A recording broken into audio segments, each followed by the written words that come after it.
Assalamualaikum warahmatullahi wabarakatuh.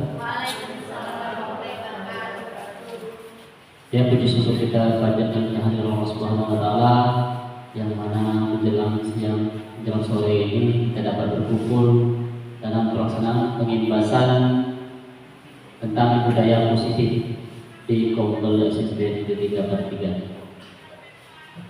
Itu sebelum kita memulai kegiatan hari ini, marilah kita bersama-sama membaca atau melafazkan basmalah.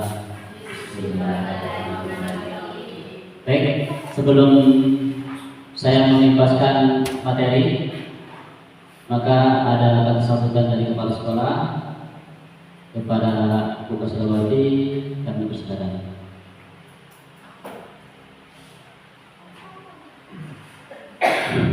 Terima kasih. Bismillahirrahmanirrahim. Assalamualaikum warahmatullahi wabarakatuh. Waalaikumsalam warahmatullahi wabarakatuh. Yang saya hormati Bapak Wakil Ketua Sekolah Negeri 20, yang saya hormati Bu Wakil Bidang Siswa, yang saya hormati PGB kita, Pak Jadiman Siswa Versi, yang saya hormati Bapak Ibu guru serta staf pegawai. Alhamdulillah, menjadi syukur kita panjatkan kepada Allah. Karena dengan izin Allah, saat ini kita masih diberi kesehatan, walaupun masih ada kita yang kurang-kurang sehat. Tapi alhamdulillah berkat semangat kita, walaupun mandi keringat dingin, kita tetap setia mengabdi di tugas kita ini. Semoga doa kita di pagi pada saat tadi diijabah oleh Allah Subhanahu wa taala. Amin. Ya amin. Nah, adapun acara kita pada hari ini setelah menjalankan tugas kita adalah komunitas belajar kita mengangkat masalah budaya positif. Nanti akan dipaparkan oleh Pak Jadiman Sibardi. Kami menyampaikan sedikit tentang budaya positif. Budaya positif ini sebenarnya tidak hanya ditujukan kepada orang per orang atau peserta didik saja atau guru saja, tapi semua, ya. Budaya positif ini untuk semua yang ada di warga sekolah kita ini, ya. Artinya kita merefleksi diri kita masing-masing tentu. Pada saat kita mendengarkan kata-kata budaya positif, budaya itu kebiasaan kita, positif itu hal-hal yang baik. Tentunya ada plus minusnya tentang diri kita kan.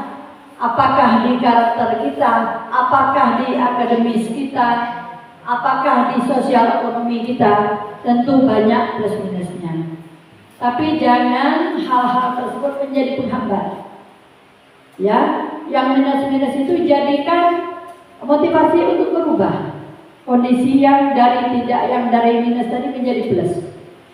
Nah, untuk merubah minus menjadi plus dan plus tetap bertahan itu diperlukan kesadaran yang tinggi. Tentunya kita harus jujur dan terbuka, fair dan care terhadap diri sendiri dan lingkungan kerja kita. Ya, di mana selama ini kita berupaya ya untuk menjaga kondusivitas sekolah kita ini. Apapun kita di mata orang lain, di mata sekolah lain, kita adalah kita yang selalu berusaha untuk bergerak, dan menggerakkan sehingga sekolah kita menjadi tempat yang nyaman bagi kita, tempat yang indah untuk berkarir, dan kita menghasilkan output yang bisa diterima di sekolah-sekolah yang favorit setidaknya. Itu ya Bapak Ibu ya. Itu secara historis budaya yang ingin kita gerakkan. Tetapi ada sisi lain yang harus mampu menggerakkan hati Bapak Ibu semua yang belum masuk ke CGP dengan hadirnya Pak Jadiman yang sudah 2 tahun yang lalu ditunggu-tunggu, akhirnya pecah telur sebiji. Ya, baru sebiji pecah telur. Mudah-mudahan di 2024 ini insya Allah saya targetkan 2 orang itu minimal lulus di CGP. Amin ya rabbal alamin. Beri aplaus untuk kita semua.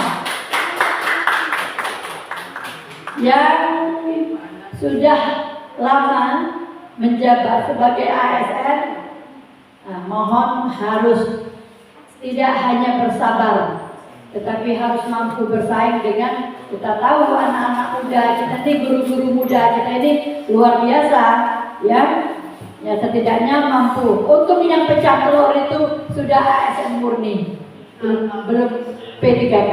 Karena di sekolah-sekolah lain itu banyak justru P3K yang luar biasa, yang honor-honor itu, ya sebelum mereka P3K. Insya Allah ini di awal yang baik, dan semoga materi hari ini mampu menggerakkan kita semua sehingga kita mampu mewujudkan visi, misi dan tujuan sekolah kita. Amin ya rabbal alamin. Ini saja sekiranya motivasi dari saya, lebih dan kurang saya mohon maaf. Akhirul kalam saya katakan assalamualaikum warahmatullahi wabarakatuh.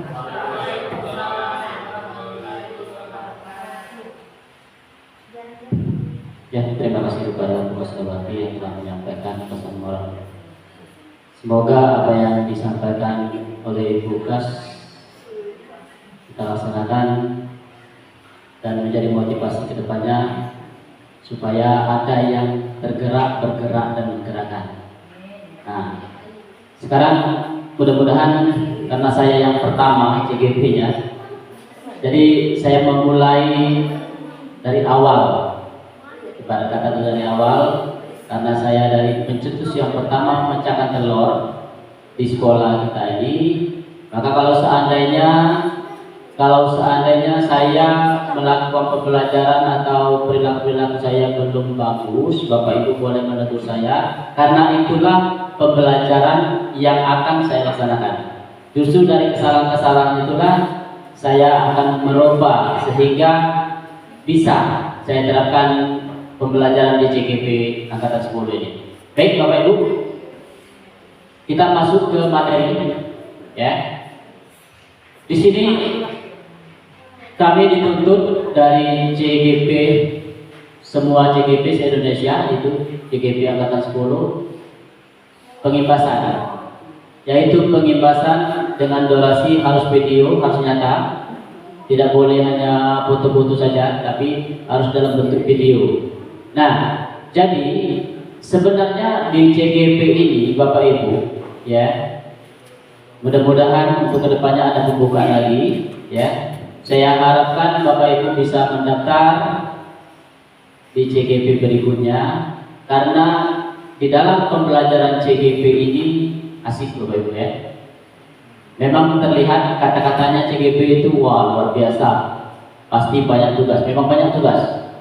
Dan bisa dipungkiri, karena setiap kali pertemuan itu pasti ada tugas. Sama seperti kita sekolah, setiap pertemuan pasti ada tugas. Tetapi tugas itu tidak akan membebani kita sendiri, asalkan kita kerjakan langsung. Jangan ditunda-tunda. Kalau ditunda-tunda maka dia akan menumpuk. Dia ada dudennya ada, ya. Itu tidak mengurungkan Bapak Ibu. Ada yang anak kecil, masih anak kecil ada, masih banyak. Yang anaknya kecil tapi dia bisa membagi waktu, ya, antara orang tua dan anaknya. Dia bisa bagi waktunya. Jadi di pembelajaran CGP ini tidak semuanya setiap hari Zoom, enggak. Ini sudah berapa hari saya tidak Zoom? Tugas mandiri. Nah, tugas mandiri ini adalah modul yang terakhir untuk modul 1.4. Ini modul yang terakhir. Jadi satu bab itu ada beberapa item. 1.1, 1.2, 1.3, 1.4 yang terakhir. Nah, di sini saya akan memaparkan tentang budaya positif. Ya.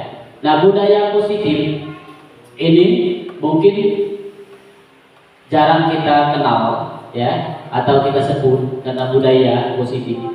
Tetapi sudah kita terapkan dalam kehidupan sehari-hari kita. Tetapi kita tidak mengetahui, oh ini budaya positif ternyata. Yang telah saya lakukan ini budaya positif. Tetapi ada juga yang belum melakukan sama sekali, ada juga. Baik Bapak Ibu, ini modul 1.4 tentang budaya positif. Nah, itu ada identitas saya, CGP Angkatan 10 Kabupaten Bangka Barat, ya. Ini yang Bapak Ibu yang saya pelajari dalam materi modul. Yang pertama kita disuruh membahas tentang modul 1.1, yaitu filosofi pemikiran KHD Ki Hajar Dewantara. Nah, jadi kita disuruh untuk menelaah filosofi Ki Hajar Dewantara. Bagaimana cara menerapkan filosofi tersebut dalam pendidikan karakter. Kemudian modul 2, 1.2 itu nilai dan peran guru penggerak. Jadi kita dituntut untuk nilai apa sih yang ada di dalam diri kita. Nilai kebajikan dan nilai sebagainya. Kemudian modul 1.3 itu ada visi guru penggerak. Jadi bukan hanya sekolah saja yang punya visi. Jadi kalau seandainya Bapak Ibu masuk ke dalam CGP, maka nanti akan dituntut membuat visi guru penggerak. Dan yang terakhir adalah modul 1.4, yaitu budaya positif.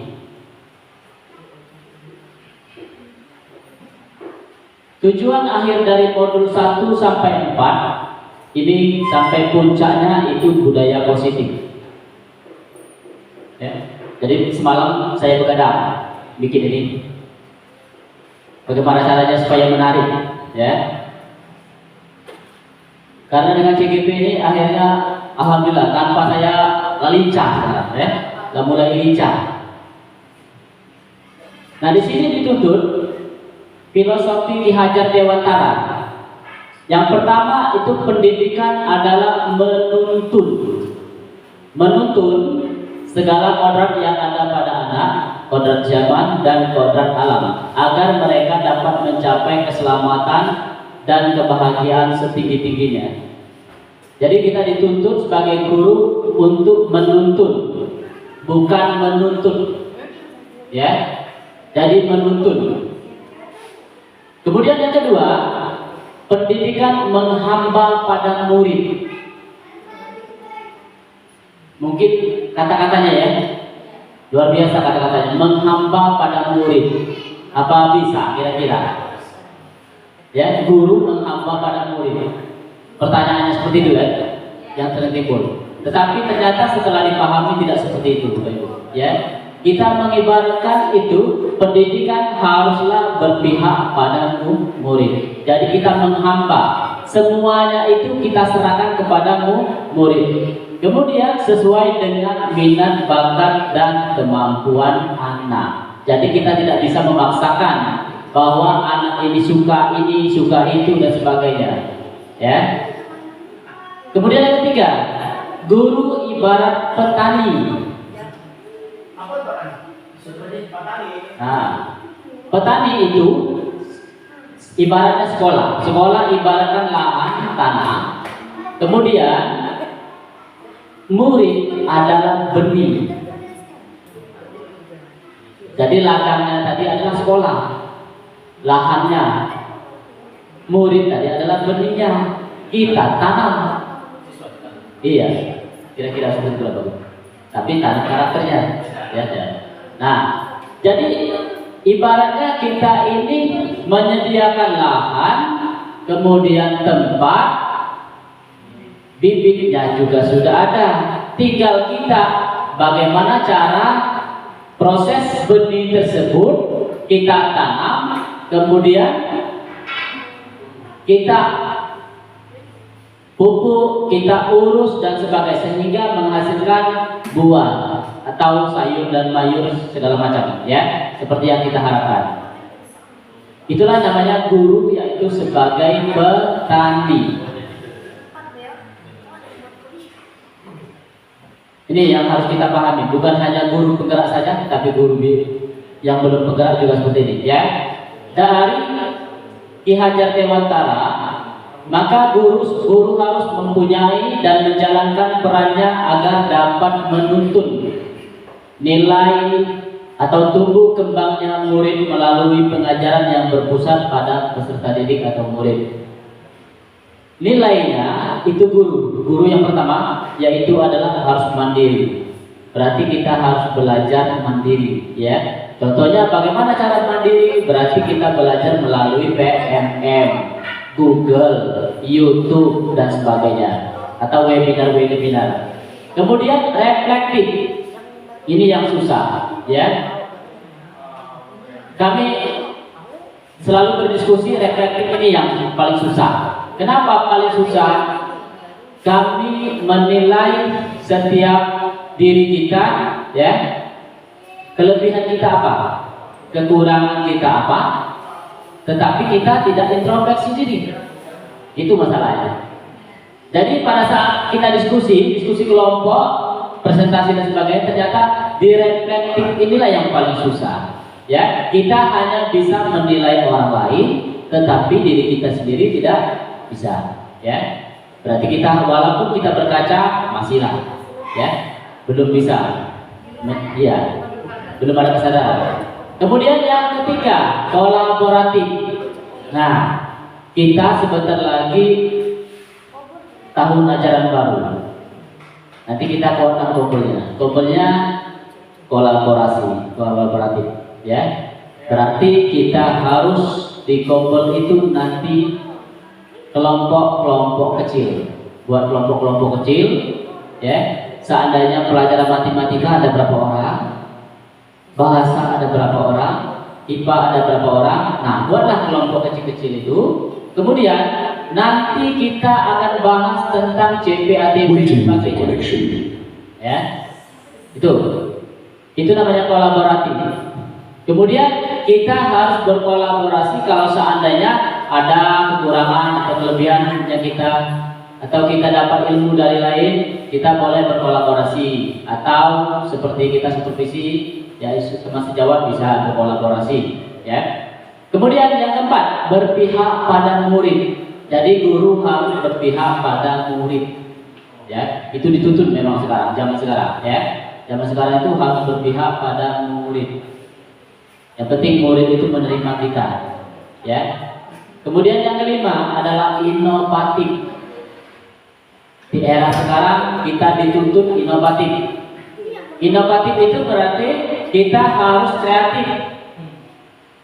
kreatif. Boleh menggunakan platform, media sosial dan sebagainya, Canva dan sebagainya, ya. Itu guru di zaman sekarang dituntut inovatif. Kemudian peran guru. Ini peran guru menjadi seorang pemimpin pembelajaran, ya. Jadi guru ini dituntut untuk menjadi seorang pemimpin pembelajaran.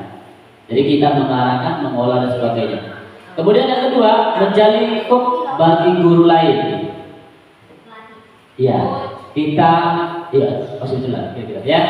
Jadi kita berbagi dengan guru lain. Kemudian yang ketiga, mendorong kolaborasi. Yang keempat, mewujudkan kepemimpinan murid. Yang kelima, menggerakkan komunitas praktisi seperti kita, Kompel, MGMP dan sebagainya. Ini visi. Visi mewujudkan suatu perubahan, diperlukan visi yang baik dan langkah-langkah yang tepat untuk menggapainya. Jadi visi itu harus menggunakan perubahan, ya. Baik langkah-langkahnya untuk ketercapaiannya atau untuk cara menggapainya. Kemudian visi dapat terwujud jika adanya kerjasama atau kolaborasi baik dari semua sekolah. Nah, kemudian ada metode yaitu inquiry apresiatif dengan tahapan bagja. Ini dituntut, ya. Kita dituntut untuk tahapan bagja. Bagja itu apa? Buat pertanyaan. Yang pertama buat pertanyaan. Yang kedua ambil pelajaran. Yang ketiga, gali mimpi. Yang keempat, jabarkan rencana. Dan yang kelima, atur eksekusi. Itu tahapan bagja, ya. Jadi kita buat pertanyaan-pertanyaan dulu. Kira-kira pertanyaan-pertanyaannya sudah menyambung atau belum kepada peserta didik? Kemudian ambil pelajaran. Pelajaran apa yang didapat dari pertanyaan-pertanyaan tersebut. Kemudian gali mimpi.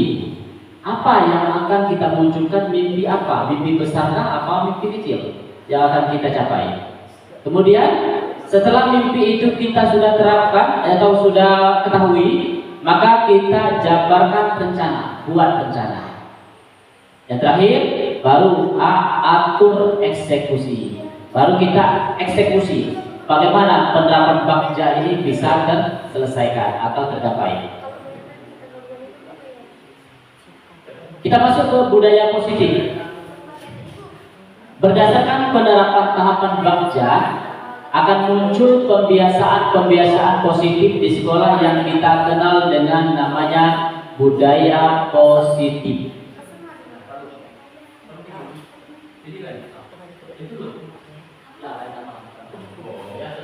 Nah, kemudian budaya positif ini akan menimbulkan rasa aman dan nyaman pada murid dalam proses pembelajaran. Jadi kita menciptakan rasa aman dan nyaman kepada murid agar mereka bisa nyaman ya dengan pembelajaran kita. Kita sambut dan sebagainya caranya. Kemudian budaya positif yang dapat mendorong murid untuk mampu berpikir, bertindak dan mencipta sebagai proses memerdekakan dirinya sehingga murid lebih mandiri dan bertanggung jawab atas perilakunya. Yang ini yang kita tuntut dalam budaya positif. Dia bertanggung jawab atas perilaku.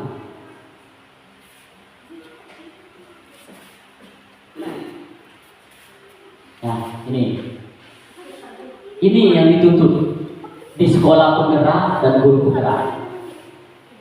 Ya, segitiga restitusi. Ya, segitiga restitusi ini ada tahapannya. Ini tahap pertama, tahap kedua dan tahap ketiga. Dia kontinu. Ya, kontinu. Jadi harus itu dikatakan kalau coach itu terus menerus tuh ya berkelanjutan ada kata-katanya kayak gitulah kira-kira ya. Nah, ini kita harus menerapkan kalau siswa yang bermasalah ya. Bermasalah ini yang pertama kita harus menstabilkan identitas.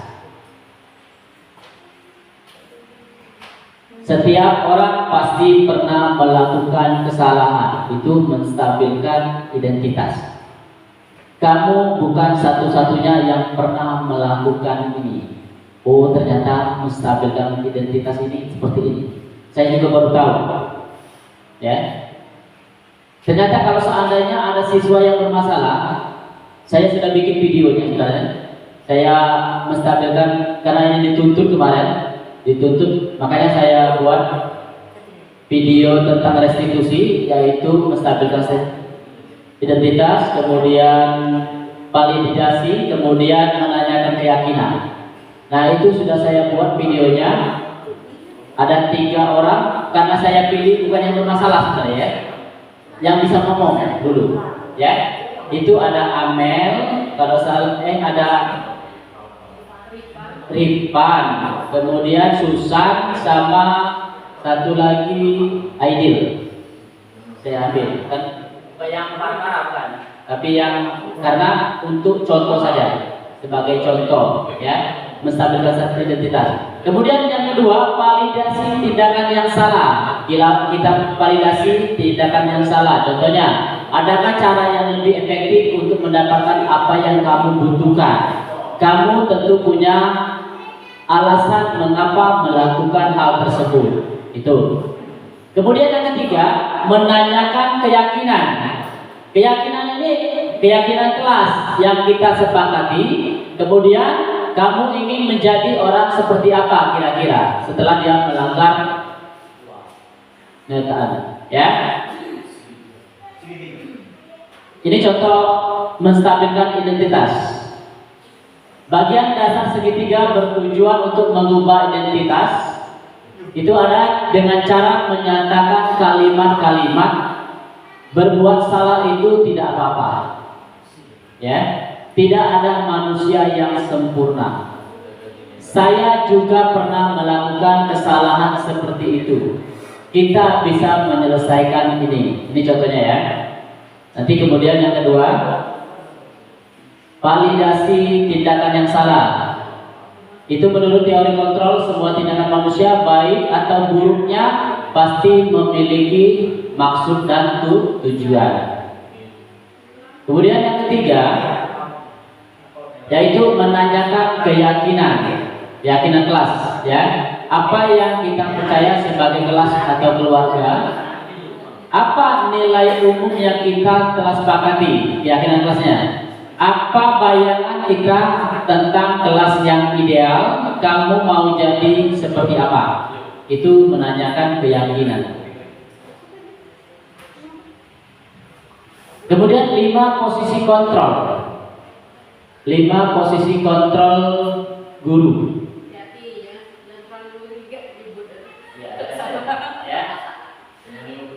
Itu ada identitas gagal dan ada identitas sukses. Ini posisi kontrol kita, ya. Ini Bapak Ibu, yang kami ditanya sering sekali ini. Kita sebagai penghukum, membuat orang bersalah, teman, pemantau, apa manajer. Sering sekali dalam setiap kelompok kita ditanya satu-satu, ya.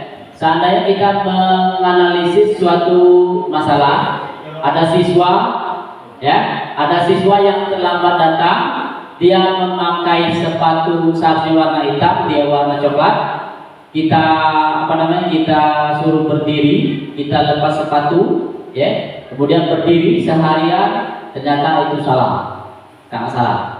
Jadi kita sebagai itu namanya penghukum, berarti kita masih perilaku kontrol negatif. Yang harusnya kita harus ke positif. Guru berbuat, guru berkata, hasilnya. Ada guru berbuat, menghardik, menunjuk-nunjuk, menyakiti dan menyindir. Itu tidak boleh. Tidak boleh kita lakukan sebagai guru. Yang boleh kita lakukan ini, jadi murid ini harus kita anggap teman, tapi jangan terlalu akrab. Harus ada batasannya antara siswa dengan murid, antara siswa dan murid dan guru. Kemudian pemantau,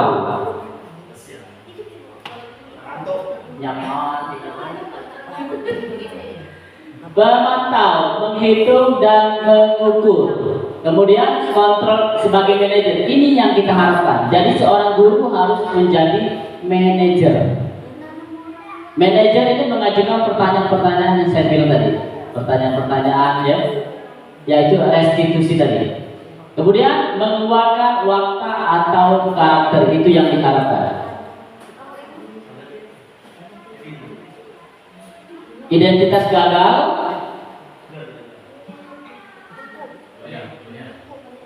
hukuman. Nih, hukuman. Hukuman ini termasuk identitas gagal.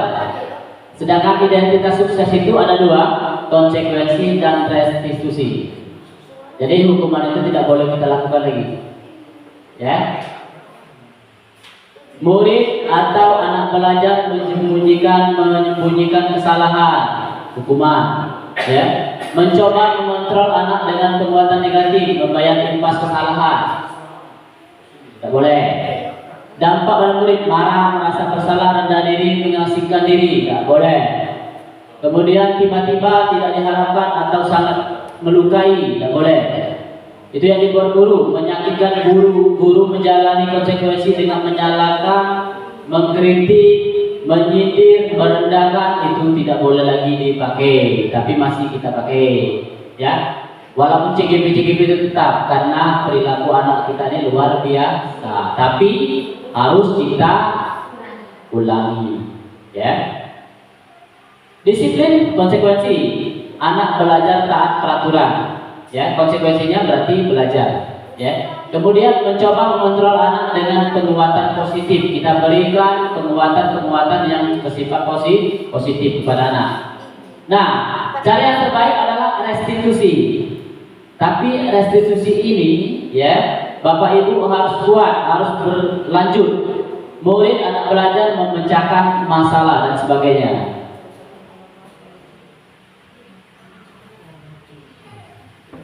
Ini pertanyaan-pertanyaan Bapak Ibu tentang disiplin positif. Sejauh mana pemahaman Anda tentang konsep-konsep inti yang Anda pahami di modul ini? Disiplin positif. Ini jawaban saya, Bapak Ibu, ya.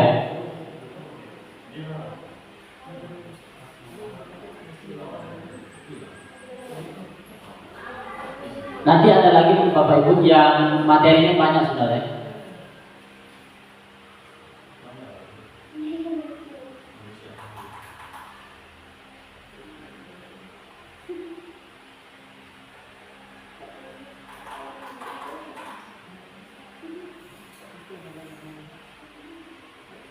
Nah, ini yang saya buat kemarin, ngejar-ngejar anak kemarin untuk tugas saya, yaitu demonstrasi restitusi kontekstual.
Bluetooth connected.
Semua.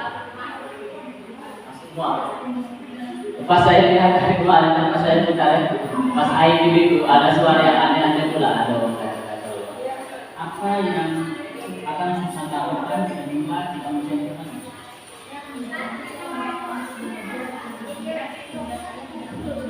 jadi ini kasus contek.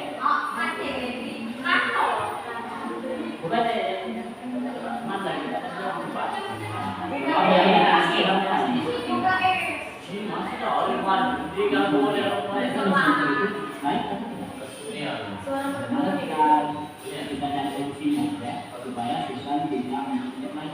nah, jadi ditutup seperti ini loh, Ibu. Pemecahan restitusinya. Jadi anak-anak sana yang contek itu bukan di atas saja dulu. Nanti pada saat selesai pembelajaran baru kita panggil.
Kasus 2, Aidin dan Rifan sering datang terlambat.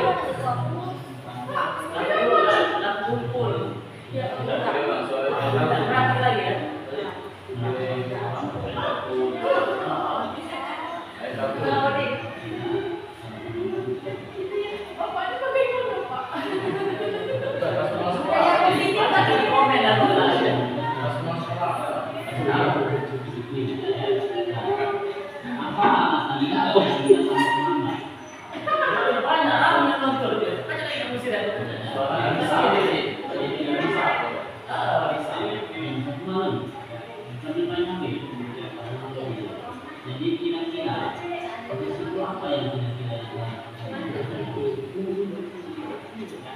penyakitnya apa akibatnya? Kurang tidur, kemudian selama sekolah karena adanya. Nah, kira-kira mari kita selesaikan sama bagaimana menurut kita supaya keyakinan kelas kita. Nah, jadi ini yang dituntut di dalam restitusi, Bapak Ibu. Ya. Nah, yang ini Rifan. Kemudian dituntut setiap kali kami ini pasti ada umpan balik. Sudah mendapat motivasi yang baik dalam kesalahan saya dari bapak saya itu Pak Jadiman, dan dalam program tersebut saya menjadi lebih memiliki pemikiran yang lebih dewasa untuk tidak mencontohkan dalam konteks dan teman-teman menyadari dalam kesalahan itu konteks. Jadi sekian dari pemikiran saya. Wassalamualaikum warahmatullahi wabarakatuh.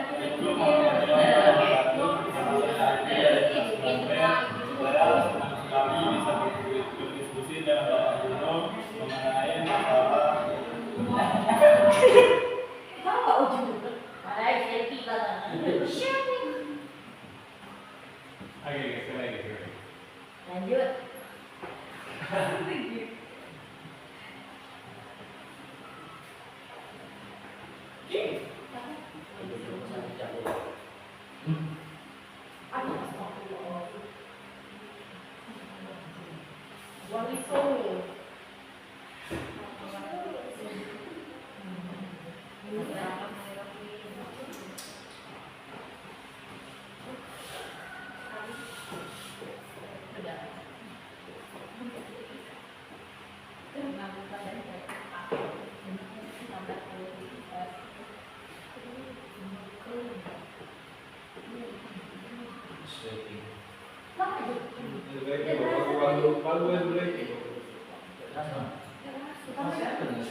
Baik Bapak Ibu, itu masalah tentang disiplin positif ya. Sekarang kita kasih tanya jawab.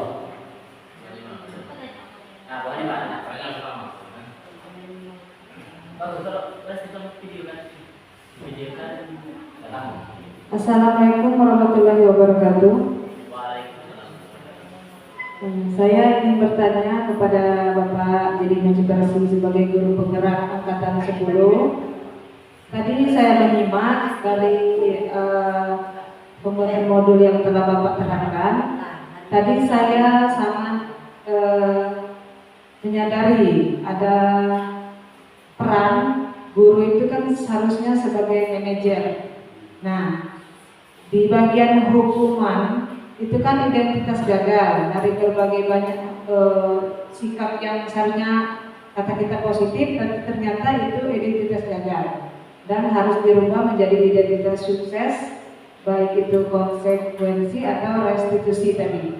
Nah, dari yang identitas gagal tadi itu kan kebiasaan negatif ternyata kan, mau menjadi budaya positif atau apa, kalau konsekuensi lebih baik itu restitusi. Nah, jadi tadi sempat memahami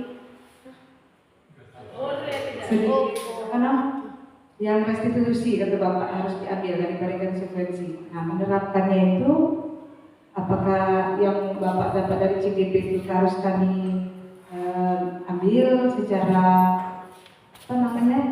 materinya itu untuk kami terapkan agar lebih bernilai positif. Demikian. Terima kasih. Oke, terima kasih Bu Hanifah.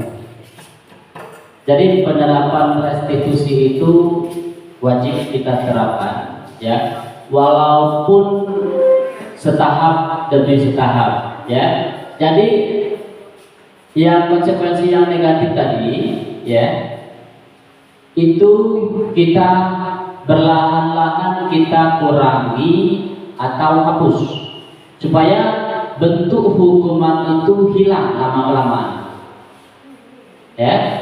Akan tetapi kita menuju ke sukses tadi, ya, ke sukses tadi yaitu kita harus yang terbaik adalah menerapkan restitusi.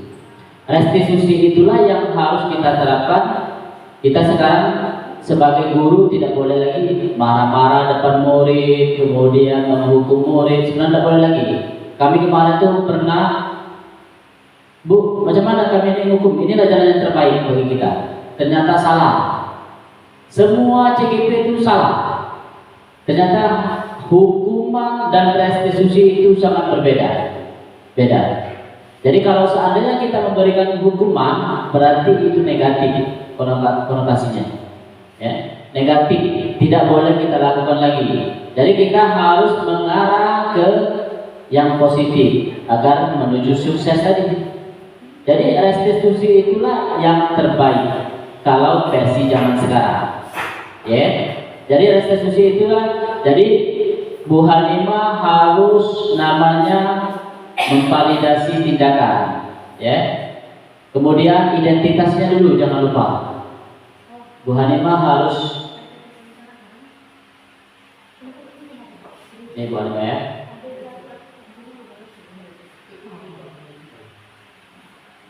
Nih. Bu Hanifah harus menstabilkan identitasnya dulu. Dipanggil anak tersebut, ya, bukan dimarahi di depan orang, ya. Cara pendekatan personal. Pendekatan Ibu Hanifah bagaimana caranya, ya? Itu menstabilkan identitas itu Ibu ditanyakan masalahnya itu apa, kira-kira dia berbuat apa yang telah dilakukannya, kira-kira melanggar atau tidak tentang keyakinan kelasnya. Itu pertanyaan pertama. Kemudian yang kedua, Bu Hanifah harus validasi tindakan yang salah. Oh, kira-kira kamu bolos di pelajaran Ibu baik atau tidak? Kira-kira itu kami diajarkan seperti itu, baik atau tidak. Kemudian setelah itu setelah menanyakan tindakan yang salah, kemudian Bu Hanifah harus menerapkan keyakinan kelasnya. Sudah disepakati apa belum? Keyakinannya. Jadi buat keyakinan. Jadi kita tahun ajaran baru ini semua kelas itu harus kita bikin, ya kesepakatan kelas, yaitu keyakinan kelasnya.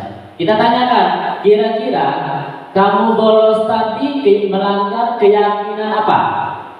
Oh, keyakinan saya itu Pak, berarti saya melanggar disiplin karena tidak mematuhi keyakinan ke kelas, melanggar. Kira-kira bagaimana solusi yang terbaik supaya kamu tidak bolos lagi? Dia berjanji, bukan kita yang mengharapkannya. Kau harus berjanji pokoknya kau tidak boleh lagi bolos. Tidak bisa. Itu menurut penerapan yang terbaru ini. Ya, tapi kalau dulu memang dulu harus seperti itu. Kalau zaman dulu. Tapi zaman sekarang seperti ini, harus namanya ada restitusi.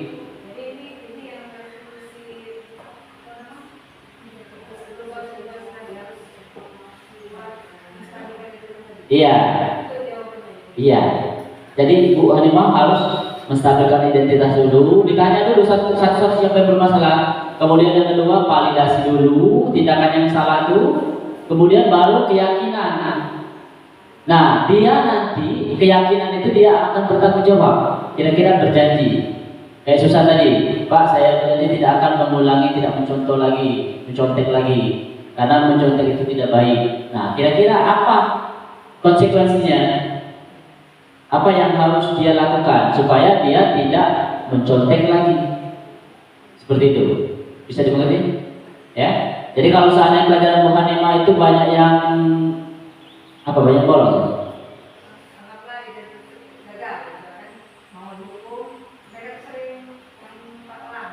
Ya. Ya.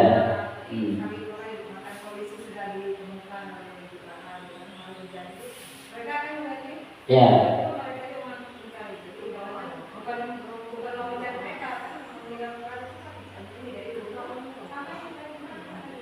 Ya itulah makanya penerapan restitusi itu penting Bu ya. Jadi Ibu panggil satu-satu, jangan berempat langsung. Satu-satu Ibu stabilkan dulu identitasnya. Apa sih yang dibuat kesalahannya kira-kira?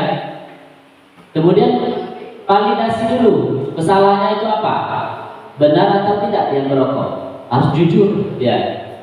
Setelah dapat, baru Ibu buat keyakinan kelas.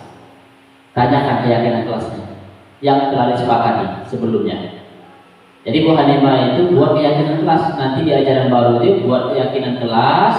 Jika perlu dicatat, diketik, ditempel. Ya.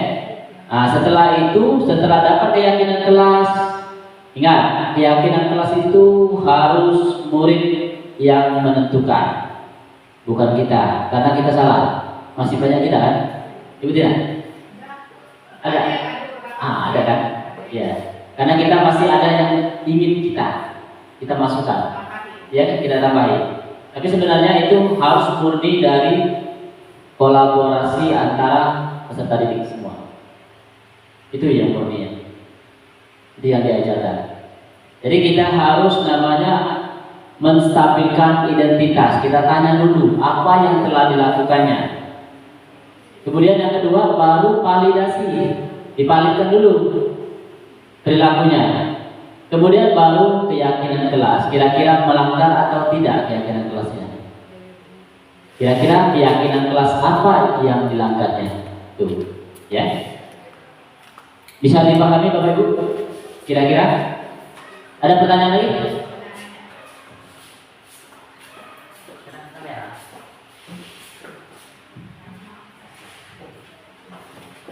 Baik Pak J, yang saya tanyakan yang pertama.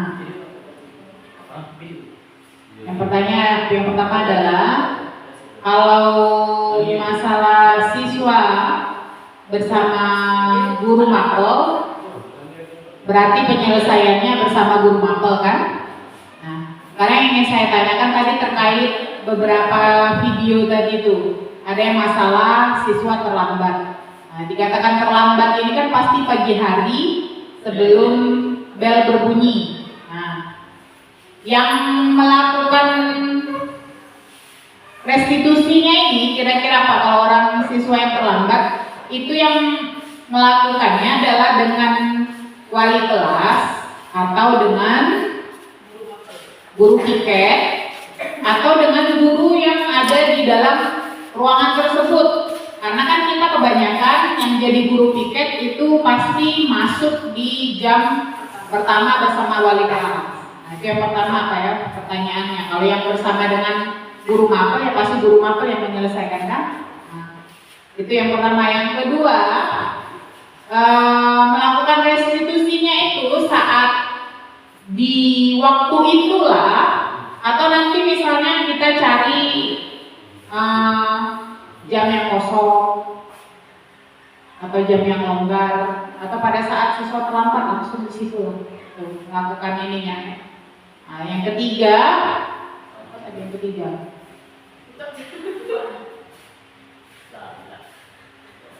Lupa tadi apa yang ketiga? Itu saja lah dulu. Kira-kira karena ini terkait dengan peraturan. Nah, kira-kira tata tertib sekolah itu kalau ada yang seperti ini, sanksinya itu berarti dihapuskan ya Pak? Nah tuh. Lalu berapa kali kita harus melakukan restitusi? Karena kan kadang siswa ini hari ini terlambat, besoknya lagi terlambat, besok lagi terlambat misalnya. Sampai batas berapa kali Pak kira-kira?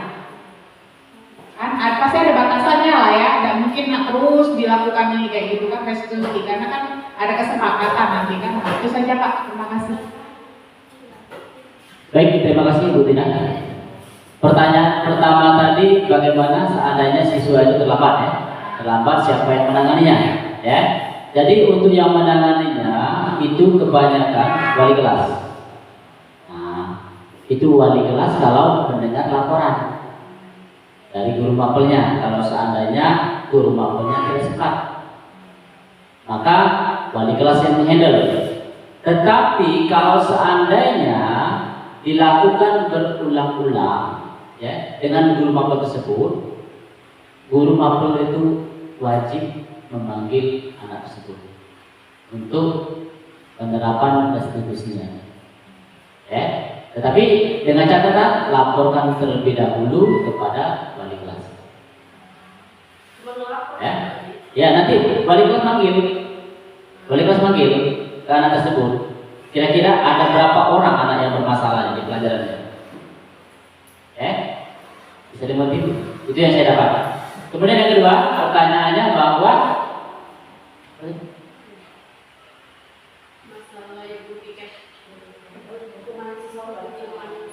ya hukuman siswa itu, ya. Nah kalau penerapan restitusi ini, kalau untuk sekolah tetap ada peraturan sekolah namanya. Tetapi kalau peraturan untuk restitusi, untuk penyelesaiannya itu guru masing-masing atau keyakinan masing-masing kelasnya. Jadi misal tuh Pak, pertama lah ketemu dengan wali kelas kan, pertemuan. Nah, nanti tiba-tiba beberapa minggu kemudian dapat lagi laporan, anakku mengulangi lagi gitu kan. Batas maksimalnya itu apa kita sampai terus-menerus memang seperti itulah adanya, terus dipanggil, dilakukan restitusi, atau memang ada batas maksimal sehingga naiklah dia ke misalnya peraturan sekolah yang berupa sanksi gitu. Itu kalau seandainya berulang-ulang terjadi dilakukan, ya. Jadi seandainya pelajaran rutin berulang-ulang, ya kan dilakukan. Berarti dia masuk ke kategori apa dulu, ya? Apakah dia berat, sedang, ringan? Nah, rutin panggil dulu. Setelah terjadikan restitusi belum berhasil sekali, kemudian yang kedua belum berhasil juga, itu harus kontinu. Kemudian yang ketiga tidak berhasil juga, maka pemanggilan orang tua. Orang tua telah berusaha bagaimana caranya, mereka saat berkolaborasi di sekolah masih juga tidak berhasil, itu kembali ke sekolah. Nah, ke sekolah tidak berhasil juga, mari tetap tidak boleh dikeluarkan. Tetap kita bina sama-sama. Itu masalahnya. Jadi seperti itulah Bu Tina. Jadi kita harus continue.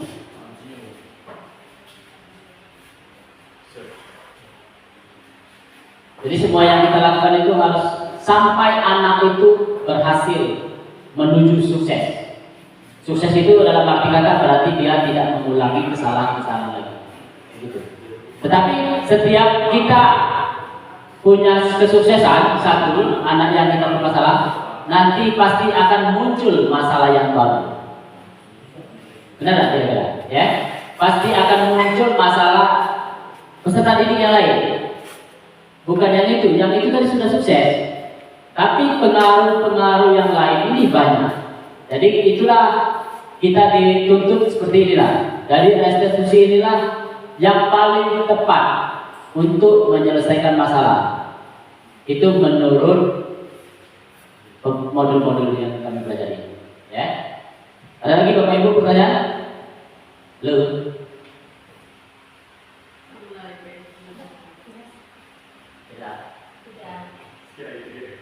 Ya? Tidak ada lagi Bapak Ibu? Baik. Inilah hasil dari pengibasan dari CGP ke-10 ya, tentang budaya positif. Jika kalau seandainya nanti ada pertanyaan-pertanyaan atau mau kolaborasi, kemudian kita saling kuatkan, kita sama-sama. Demikian saya akhiri. Wassalamualaikum warahmatullahi wabarakatuh.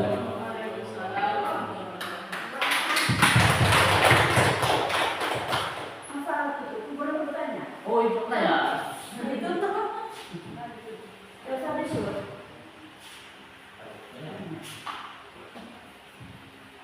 Baik, terima kasih Pak Din. Terkait budaya positif, di sini saya dengar dari tadi itu yang ada di sana itu kan antara guru dengan siswa. Nah, kalau untuk seorang pimpinan, nah bagaimana tip dan triknya untuk memberikan restitusi yang memberi efeknya lebih sedikit, bisa dari rasa tidak nyaman. Kemudian setidaknya ada perubahan untuk guru dan pegawai.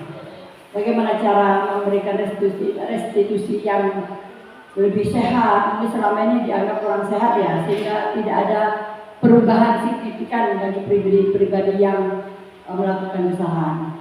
Nah, mohon pencerahannya. Terima kasih. Baik, terima kasih Bu Basilah atas pertanyaannya. Pertanyaannya bagaimana untuk menyelesaikan problem di sekolah Bu ya, kira-kira. Nah, untuk menyelesaikan problem antara pimpinan dan bawahan, sebenarnya saya kurang pantas Bu ya, karena saya belum mengalaminya Bu ya. Tapi kami diajarkan di situ kalau bagaimana kalau seandainya CGP ini jadi kepala sekolah, ya. Jadi kami dituntut seperti ini Bu ya. Kalau menyelesaikan antara bawahan dengan pimpinan, berarti kita harus terapkan restitusi juga Bu, sama. Jadi ibu sebagai pimpinan lihat dulu tahapannya Bu. Yang pertama, ibu harus menstabilkan identitas. Kira-kira ibu seandainya memanggil seseorang yang ibaratnya kurang baik di mata ibu, jadi ibu panggil ke kantor, ke ruangan ibu, kemudian ibu tanya, kira-kira menurut kamu apa yang ada nggak terlintas di hatimu atau di pikiranmu, kenapa ibu panggil? Oh, saya dipanggil Bu membuat kesalahan. Kesalahan apa kira-kira? Ini namanya menstabilkan identitas. Kesalahan apa? Dia nanti mencurahkan. Oh, saya sering datang terlambat. Oh, kira-kira menurut peraturan sekolah atau keyakinan sekolah kita, kira-kira sering terlambat ke sekolah itu baik atau tidak? Pasti jawabannya tidak baik. Intinya segitiga restitusi sudah kita laksanakan. Ya.